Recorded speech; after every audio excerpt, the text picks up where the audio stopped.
ભરૂચ શહેરના અયોધ્યાનગરમાં સાધુનો વેશ ધારણ કરીને આવેલા 4 થી 5 લોકોને સ્થાનિક લોકોએ ચોર સમજીને ઘેરી લઈ ટપલી દાવ કર્યો છે।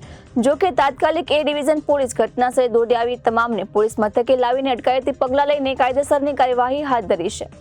ભરૂચ જિલ્લામાં થોડા સમયથી તસ્કરો ફરી રહ્યા હોવાના મેસેજો વાયરલ થઈ રહ્યા છે। અનેક ગ્રામ્ય વિસ્તારોમાં લોકો રાત્રિ ચોકીદારી પણ કરી રહ્યા છે।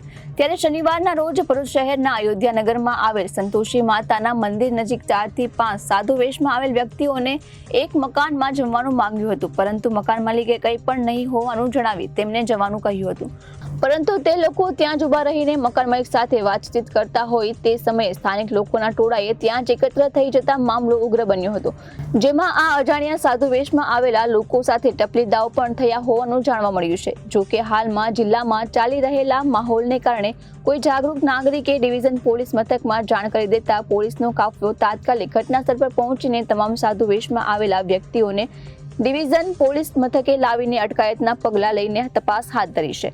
જો કે આ મામલે એ ડિવિઝન પીઆઈ વીયુ ગદરિયા સાથે વાતચીત કરતા તેમણે જણાવ્યું હતું કે હાલમાં તેમના અટકાયતી પગલાંને લઈને તપાસ હાથ ધરી છે। જો કે તેમની પાસેથી કોઈ પણ હથિયાર કે ઘાતક વસ્તુઓ મળી આવી નથી, જેથી સોશિયલ મીડિયામાં ફરતા વાયરલ મેસેજો અને અફવાઓથી લોકોને દૂર રહેવા અપીલ કરાઈ છે।